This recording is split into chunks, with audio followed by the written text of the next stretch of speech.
Thanks for joining us tonight.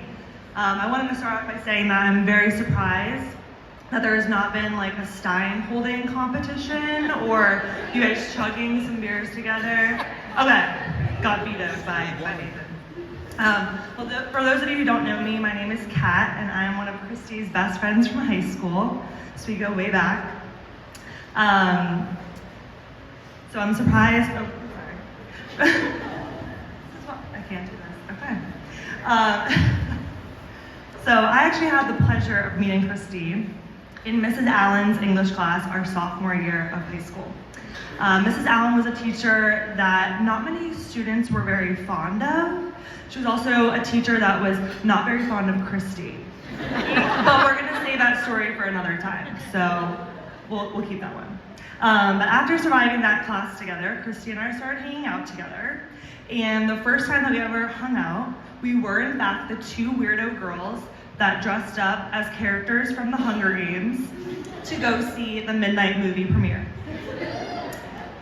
And that night is a pure representation of who Christy is at heart and why I knew we'd be friends for a very long time.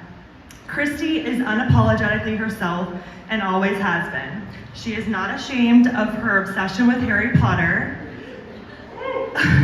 or blaring Disney music in her car and belting out every single word to the songs from Mulan and Hercules.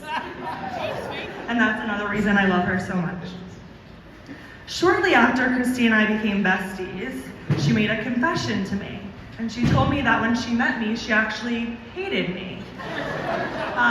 The reason she hated me was because a friend of hers told her not to like me because I was going out with one of her ex-boyfriends. At first I thought, that's kind of rude because you didn't even know me, but it was something that I recognized was one of Christy's best traits, which is loyalty.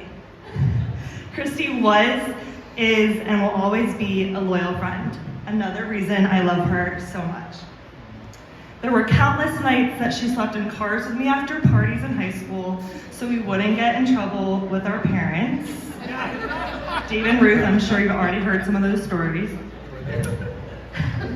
She took a 20-hour Greyhound bus ride to Hilton Head to spend the holidays with me. I don't know many friends that would endure an experience like that. She has a lot of stories from that one.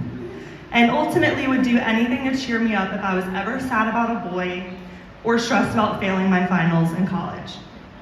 Now, enough about Christy. I love you very much, but this wedding isn't just about you. There's another half to the story.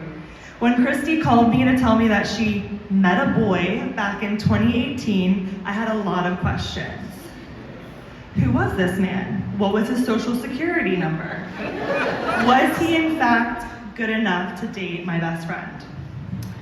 And I was not surprised to learn that she and Nathan met at Oktoberfest in St. Louis, because where else would Christy Monahan meet the love of her life, other than over sharing some steins of beer?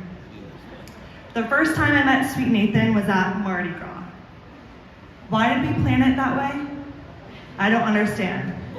I think we should have changed it to be a more memorable occasion than it actually was, because I don't believe I remember much of that weekend at all. But luckily I got to spend a whole weekend in a haunted cabin in Chattanooga, Tennessee, learning two very important things about Nathan. One, that he was an absolute savage at drinking games, and two, that he was in love with my best friend. And that's all that mattered to me.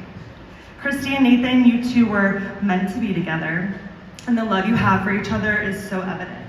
Today is the day that you became husband and wife, and I wish you nothing but a life full of happiness and love.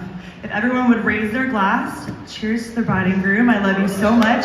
It's Miller time, baby.